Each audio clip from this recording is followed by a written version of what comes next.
CME news ప్రేక్షకులకు నమస్కారం. ఎట్లున్నారులా? అందరూ మంచుకున్నారా? నేను మీ పొలిటికల్ పిల్లనని. ఇంకేందులా సంగతులు? ఎలక్షన్లు అయిపోయినాయి. ఓటర్లకు ఈసారి ఓటుకి నోటు, మందు సుక్క, మాంసం ముక్క బాగానే ముట్టినాయి. మొత్తం మీద కాంగ్రెస్ పార్టీ అధికారంలోకి వచ్చింది. మన తెలంగాణ రాజకీయాల ముచ్చట్లు పక్కన పెడితే ఓ పారి పక్క రాష్ట్రమైన ఛత్తీస్గఢ్ రాజకీయాలకు ఒకసారి ఒక లుక్ వేద్దాం. చూద్దాం పారి. 90 అసెంబ్లీ స్థానాలున్న ఛత్తీస్గఢ్ రాష్ట్రంలో 54 చోట్ల విజయం సాధించుకుంది బీజేపీ. ఈ దెబ్బతోటి బీజేపీ ఛత్తీస్గఢ్ అధికార పీఠాన్ని కైవసం చేసుకుంది.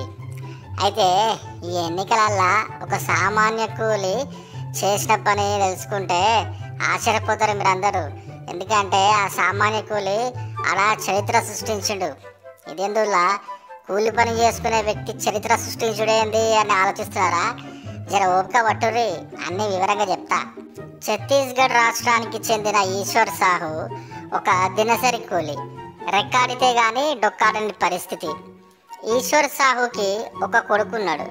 అయితే ఆ కొడుకు ఈ ఏడాది ఛత్తీస్గఢ్ రాష్ట్రంలో జిహాదీలు చేసిన దాడుల్లో చనిపోయాడు.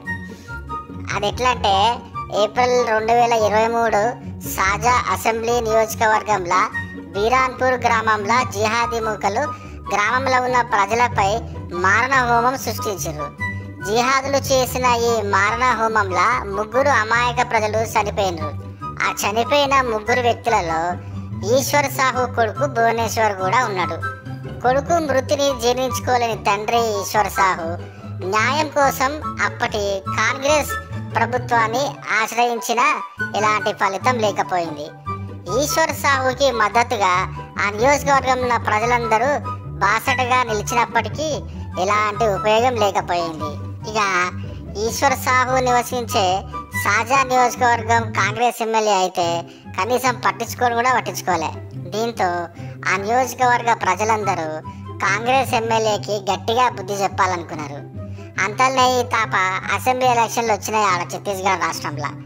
బీజేపీ పార్టీ ఏం చేసిందంటే ఈశ్వర్ సాహుకి సాజా నియోజకవర్గం నుంచి ఎమ్మెల్యే టికెట్ ఇచ్చి పోటీలో నిలబెట్టింది.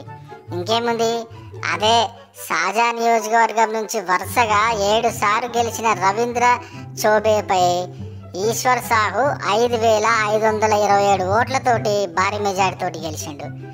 7 సార్లు వరుసగా గెలుస్తున్న కాంగ్రెస్ ఎమ్మెల్యేని ఒక కూలి పని చేసుకునే ఈశ్వర్ సాహు పోటీ చేసి గెలిచి చరిత్ర సృష్టించిండు అనమాట. మొత్తానికి ఆ నియోజకవర్గ ప్రజలు ఈ రకంగా ఆ కాంగ్రెస్ ఎమ్మెల్యే మీద ప్రతీకారం తీసుకున్నారు. అందుకనే కుల మతాలకు అతీతంగా ప్రజలకు సేవ చేసుడే రాజకీయం యొక్క ముఖ్య లక్ష్యం అయి ఉండాలి. అంతే, ఒక వర్గం ఓట్ల కోసం కకృతిపడి హిందువులపై జరుగుతున్న దాడులను పట్టించుకోకపోతే అన్ని చోట్ల ప్రజలు గిట్లనే బుద్ధి చెప్తారు కాంగ్రెస్ వాళ్ళకు. జర ఆలోచన చేయురి కాంగ్రెస్ లీడర్లు. గిదుల్లా ఒక కూలి పని చేసుకునే వ్యక్తి ఈశ్వర సాహు వరుసగా 7 సార్లు గెలుస్తున్న కాంగ్రెస్ ఎమ్మెల్యేపై గెలిచి చరిత్ర సృష్టించిండు. గిదేనుల్లా ఈనాటి వీడియో. మళ్ళొక వీడియోతోటి మళ్ళా కలుస్తా అన్నట్టు ఒక ముచ్చట ఎప్పుడు మర్చిపోయినా. ఎన్నిసార్లు చెప్పినా తప్పులేదనుకోర్రి. జరా మా ఛానల్ని సబ్స్క్రైబ్ చేయరి, మా వీడియోని లైక్ చేయరి, షేర్ చేయరి, కామెంట్ చేయరి. దయచేసి సబ్స్క్రైబ్ చేసి ఒక నోటిఫికేషన్ బెల్ మీద కొడితే మా వీడియోలు అన్నీ మీకు వస్తాయి. మర్చిపోకరుల్లా. ఉంటా.